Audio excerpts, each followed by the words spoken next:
কেমন লাগছে? ভালো লাগছে। কি বলবে? কি আর বলবো, জ্বালা যন্ত্রণা করেছে বলে আমি এই কাজটা করেছি। বেশ, ঠিক আছে। আচ্ছা, আজকে এই এখানে কোথায় বিয়ে হলো? পুলিয়ায়। কোন জায়গায়? পুলিয়া তো শ্যামা মন্দিরে। আচ্ছা, আগেকার স্বামী কি নাম ছিল? রাজধানী বিত্তার। ছেলে আছে? হুম, কটা? একটা। কি নাম ছেলের? ঋষি বিত্তার। কত বয়স? 5.5 বছর। ছেলেটা কার কাছে থাকবে? আমার কাছে। আগেকার স্বামীকে কি বলবে যে এইভাবে দাঁড়িয়ে থেকে বিয়ে দিল? কে বলবো, ও যেটা ভালো হবে সেটা বলবে। আমি ও জ্বালা যন্ত্রণা পেয়েছি বলে আমি এই কাজটা করেছি, বাস। আমার আর কিছু বলার নাই। আপনারা দেখছেন আদর্শ তিতুমির পত্রিকা, সঙ্গে রয়েছি আমি ধৃতরাষ্ট্র। দেখুন, আমরা শহরে অনেক সময় দেখি যে আমরা এতদিন ভাবতাম যে গ্রাম বোধহয় থেকে বাদ আছে।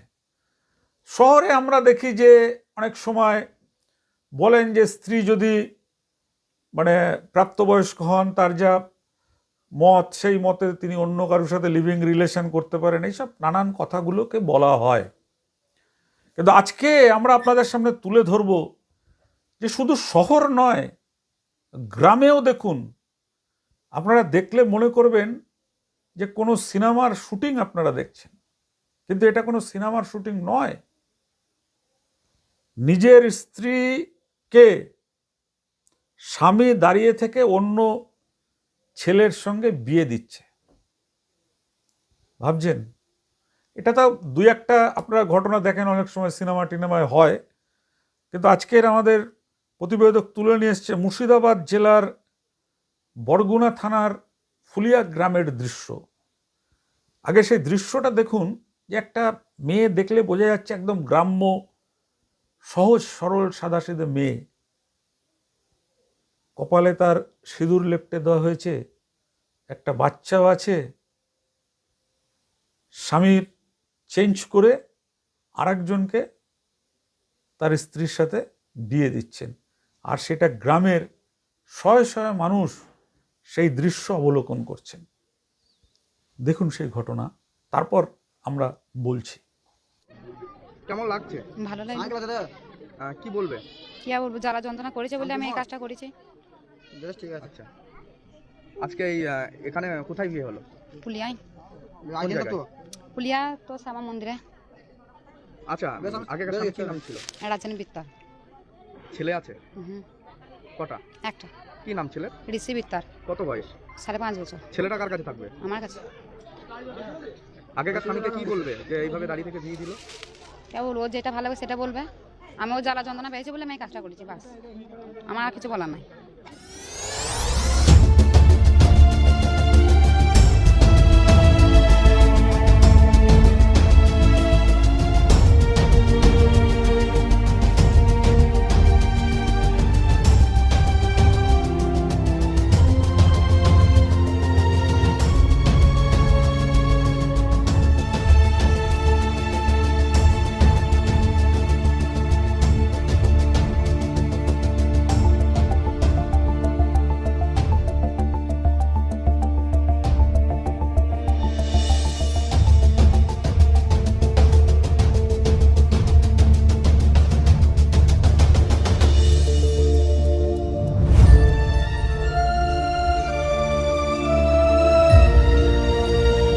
কি বলবে? কি আর বলবো, জ্বালা যন্ত্রণা করেছে বলে আমি এই কাজটা করেছি। বেশ, ঠিক আছে। আচ্ছা, আজকে এই এখানে কোথায় বিয়ে হলো? পুলিয়ায়। কোন জায়গায়? পুলিয়া তো শ্যামা মন্দিরে। আচ্ছা, আগেকার স্বামী কি নাম ছিল? রাজধানী বিত্তার। ছেলে আছে? হুম, কটা? একটা। কি নাম ছেলের? ঋষি বিত্তার। কত বয়স? 5.5 বছর। ছেলেটা কার কাছে থাকবে? আমার কাছে। আগেকার স্বামীকে কি বলবে যে এইভাবে দাঁড়িয়ে থেকে বিয়ে দিল? কে বলবো, ও যেটা ভালো হবে সেটা বলবে। আমি ও জ্বালা যন্ত্রণা পেয়েছি বলে আমি এই কাজটা করেছি, বাস। আমার আর কিছু বলার নাই। বিয়ের স্বামী দাঁড়িয়ে থেকে আপনার হাতে ওর স্ত্রীকে তুলে দিল, কি বলবেন? কি বলবো, ও ঝগড়া অশান্তি করতো, মার গালাগালি করতো, তাই জন্য ওকে ছেড়ে দিলে দিয়ে আমি বিয়ে করলাম। কতদিন ধরে তোমাদের এই সম্পর্ক? ওই 3-4 মাস আচ্ছা, আপনার আগে বিয়ে হয়েছিল? আগে বিয়ে হয়েছিল। ছেলে আছে? ছেলে একটা আছে, ছোট। ডিভোর্স হয়ে গেছে? ওর সঙ্গে ছাড়বির কোর্ট থেকে কাগজপত্র সবাই হয়ে গিয়েছে, নোটিশও গিয়েছে। আগেকার পক্ষে ছেলের কি নাম? আগেকার বইয়া কি নাম? পাপিয়া। ছেলের নাম কি? ছেলের নাম সুমন্ত। তোমার নাম কি? আমার নাম শ্রীকান্ত হাজারি। কোথায় বাড়ি? 5 ডিগ্রিপাড়া বাস স্ট্যান্ড। কি বলবেন? সাধুবাদ জানাই এরকম ইয়ে থেকে, ভালো কাজ করেছে। ও সুখী হোক দুজনা বিবাহিত জীবন, এটুকুই কামনা করবে, আর কিছু না। তো দাঁড়িয়ে থেকে আপনার নব যে জমাই হলো তার হাতে তুলে দিল, হ্যাঁ, কি বলবেন? ও এমনি এবার ভালোভাবে থুই দেবে, দেখ ভালো করবি। পুরাতন জমাইয়ের নাম কি? হ্যাঁ, পুরাতন যিনি জমাই ছিলেন কি নাম? ওর নামটা রাজান ছিল, কোথায় বাড়ি? রাজান। আচ্ছা, এখন যেটা হলো একটু বাড়ি বা 5 টুপি, কি নাম? এর নামটা আমি জানি না তো, সে কান্ত কান্ত। আপনি কে হন মেয়ের? বাবা। তো পুরোটা দেখলেন।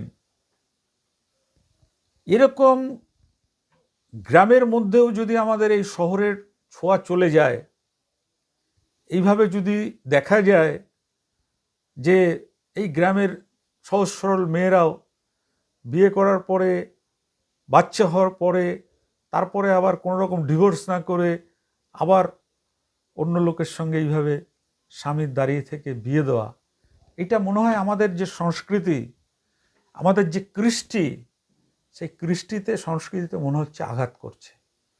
কারণ স্ত্রীকে যারা তাদের জীবন সঙ্গিনী হিসাবে নেন, নারায়ণ শিলাকে সাক্ষী করে, সেই স্ত্রীকে আবার নিজে সংসার করে তার মানে বাচ্চা হবার পরে তারপরে সেই বউকে আবার অন্য লোকের সাথে বিয়ে দেওয়া, এরকম কাজ আমাদের মনে হয় আমাদের সমাজ এর এই সমস্ত ঘটনাতে প্রভাবিত হয়। এরকম ঘটনা না হওয়াই ভালো। আমরা তুলে ধরছি মানুষকে সাবধান করার জন্য যে এই সমস্ত ঘটনাগুলো কিন্তু বন্ধ হওয়া দরকার। যে এইভাবে একজনের বিয়ে করা স্ত্রীকে আর একজনেরকে মানে হাতে তুলে দেওয়া এবং সেখানে হাজার হাজার মানুষ দাঁড়িয়ে ঘটনা অবলোকন করা, এবং মেয়ের বাবা মানে কার সাথে তার মেয়েকে এখন বিয়ে দেওয়া হচ্ছে তার নামই বলতে পারছে না। এই ঘটনা আমাদের কাছে মনে হয় মানে আমাদের যে সংস্কৃতি বা রিচুয়ালস রয়েছে সেইগুলোতে কিন্তু আঘাত করা। আপনাদের কি মনে হয় এই খবর জানার পরে? কমেন্ট করুন আমাদের, আমরা আপনাদের কমেন্ট চাই। সেই কমেন্টের উপরে ভিত্তি করেই কিন্তু আমরা জোরদার খবর তুলে ধরতে চাই আপনাদের সামনে।